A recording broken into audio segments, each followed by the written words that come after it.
So there are chronic forms of hives, like we kind of talked about before. How are those then treated differently from just kind of the ones that pop up and are gone in a few hours? If you have acute hives, you just take a Benadryl or some kind of a Mhm. nonsense histamine like a Zyrtec or Allegra, and they go in, and that's it, you're done. But with chronic hives, these patients are having hives on a regular basis. So just using antihistamines as needed is not going to cut it. Mhm.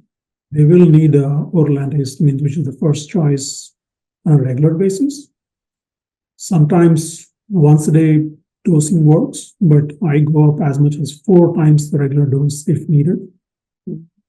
And if that's not working, then we go to the next steps, which is I use a second antihistamine or use something called Montelic acid, which is singular. And now we have Xolair, which probably is working the best for chronic hives. Mhm. And a biologic that we talked about before. Mhm. That for hives much better than any other medication for chronic hives. And that's an Mhm. injection every 4 weeks. Rarely I use a cyclosporin, more in autoimmune urticaria. Mhm. I don't use methotrexate anymore, because of side effects. Mhm.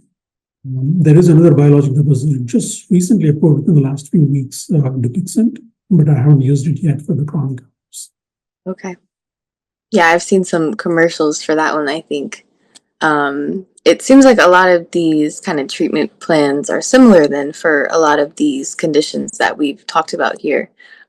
So someone that's maybe dealing with a lot of these, they would see relief in maybe taking one of those kind of treatment plans, and then maybe all of their symptoms would go away.